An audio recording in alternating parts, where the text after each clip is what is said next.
महिमा में तेरी को मुबारक हो।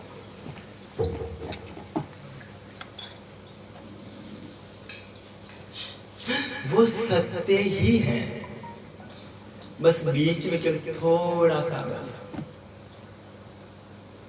हमारे बीच में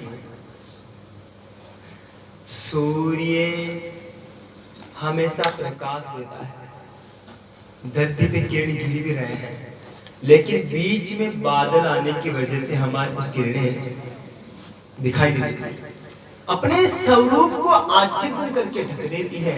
ये अज्ञान है और उस अविद्या को खत्म करने के लिए विद्यामस हमारे को ज्ञान की परम आवश्यकता है,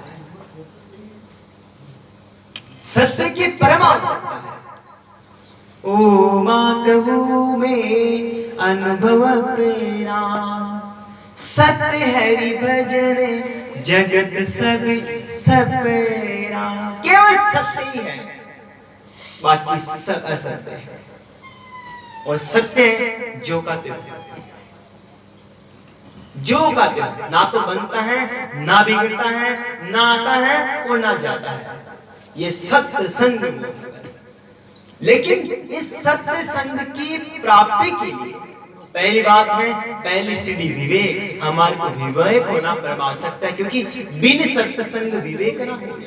राम की कृपा है, परमात्मा की कृपा है, और लेकिन अगर अपने स्वयं की कृपा नहीं है तो विवेक नहीं जगेगा, और विवेक नहीं जगा तो सत्य की अनुभूति को नहीं पहचान पाएगा, वो सत्संग को नहीं कर पाएगा।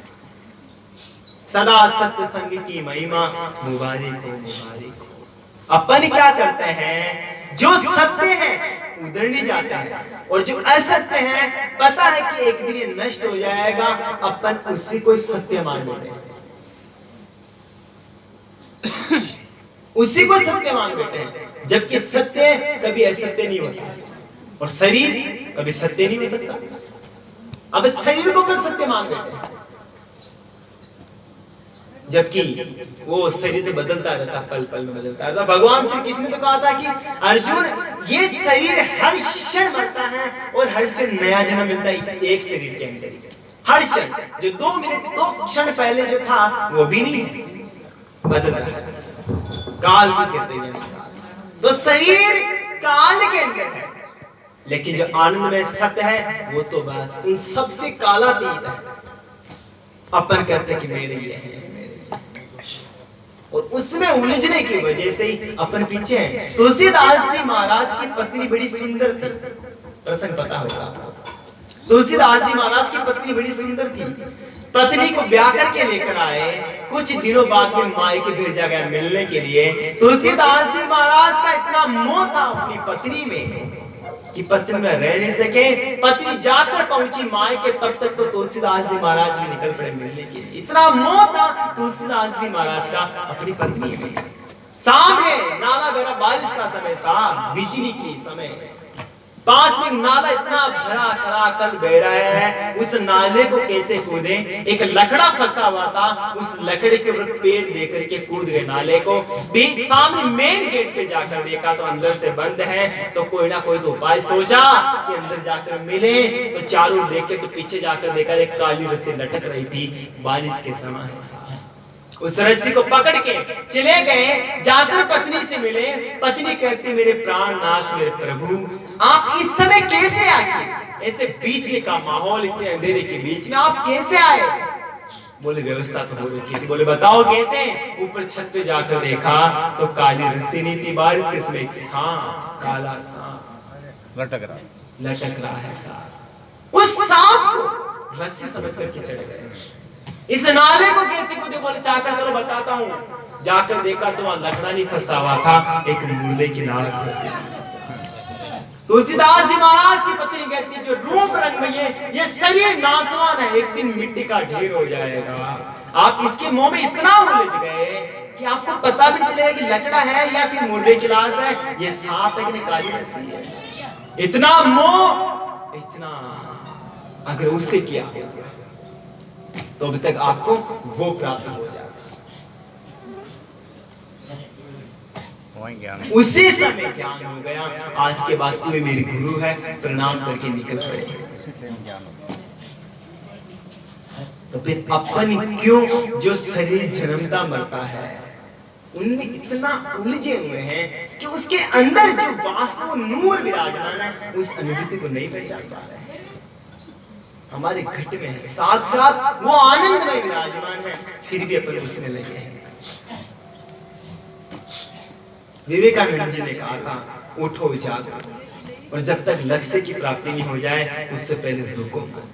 हमारा एक ही लक्ष्य होना चाहिए, केवल उस अपने आप की प्राप्ति करना। मनुष्य जन्म का वास्तविक उद्देश्य एक ही है, इस शरीर के अंदर जो शरीर विराजमान है उस शरीर की अनुभूति करना।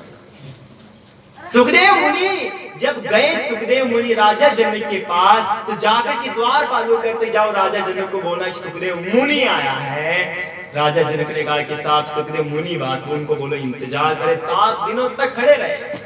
लेकिन वो जब राजा जनक जब 7 दिनों बाद में वापिस संकेत मिला है, तो सुखदेव मुनि ने कहा था जाओ राजा जनक को सूचना करिएगा कि सुखदेव आया है। राजा जनक दौड़ कर गए सुखदेव मुनि जी महाराज के पास, कहते हैं कि सुन सुखदेव परम बड़भागी, तू है सकल दृश्य का त्यागी, अपने आप को सत्य कर जानो, यही ज्ञान निज ज्ञान बकानो, भक्ति योग और सांख्य विचारा, जिन चेतन से चेते सारा, सो चेतन सुखदेव तू ही है। ये महावाक्य राजा जनक ने कही है, वो चेतन तू है जो सब जगह विराजमान, सबका उसका सब जगह उसी का फसारा हो रखा है, तो उसको नहीं जानना है। ममे मानसो जीव लोके जीव भूत सनातन, मन सष्टान इंद्रियाणि प्रकृति स्थानि कर्षति। गीता जी में न तद्भासते सूर्यो न शशांको न पावक यद् गत्वा न निवर्तन्ते तद्धाम परमम् मम। गीता जी में 15वें अध्याय का 6वां श्लोक, अर्जुन जिस परम पद को प्राप्त होकर मनुष्य लौट कर वापिस संसार सागर में नहीं आते, उस स्वयं प्रकाश परम पद को न सूर्य प्रकाशित कर सकता है, न चंद्रमा न अग्नि, वही मेरा परम धाम। अपन अभी तक उसके बीच में है, जो उस सत्य की अनुभूति को नहीं कर पा रहे हैं। तू सबका सरदार है, फिर गुलाम कैसे हो रहा, भूल कर अपने को प्यारे पेट खाते रो रहा। इसलिए आप सबसे विराजमान, जितने का विराजमान है, ये सत्संग भागीरथी ने रखा है।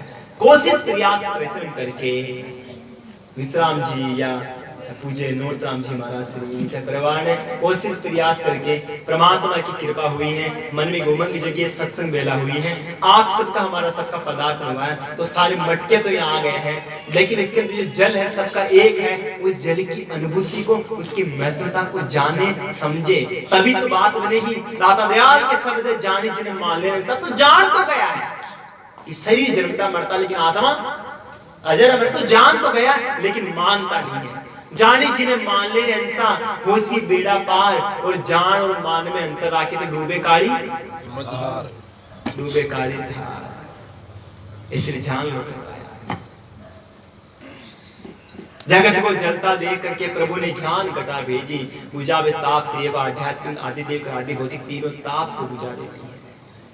शोक और सन से सब भागे, गर्जना संतों की सुन के, वर्षावे, कौन सी वर्षावे, ज्ञान की बारिश, वर्षावे ज्ञान अमृत को, मुबारिक हो मुबारिक हो। बिना जप योग यज्ञ तप के ये सत्संग भवतारण गंगा, ये सत्संग समागम संतों का ऐसा, महापुरुषों का समागम है, जिनके मुखारबिंद से ज्ञान की बारिश होती है, ऐसा जिस द्वारा शोक और सन से भी भाग जाते हैं। बहुत सिंधु पार होने को अज्ञान को वसीभूत होकर के जगत रूपी जहाज बैठ गए तो हमारा डूब रहते हैं, लेकिन हमारा विवेक जगा, ब्रह्मनिष्ठ ब्रह्म स्रोत महाप्रभु की कृपा हुई, तो साहब आप बड़े विश्वास के साथ इस सत्संग में बैठ गए, तो कोई महापुरुष आएगा जो आपको खेवटिया बन करके भवसागर की मैया पार लगा देगा। लेकिन पार तब लगोगे अपनी को पूरी तरह से मल विक्षेप आवरण से रहित होकर के अपने आप को प्रभु परमात्मा के अंदर सरेंडर कर दोगे कि बस तुम जानते हो। वरना जिनको विश्वास नहीं तेरा रोते फिरे दर दर है, अचल राम विश्वास करके रहता बेफिक्र है, वो बेफिक्र हो सकता है जो उस ब्रह्मनिष्ठ के अंदर पूरा डूब जाए, पूरा विश्वास कर ले। बहुत सिंधु पार होने को जहाज सत्संग जग में, खेवटिया महात्मा साधु मुबारिक हो मुबारिक हो। हजारों खल कुटिल पामर, कितने कामी कुटिल पशु समान इस सत्संग से तिर गए हैं। अचल राम फिर भी तिरते जाए, मुबारिक हो सदा सत्संग की महिमा, मुबारिक हो। बोलो श्री राधा देव।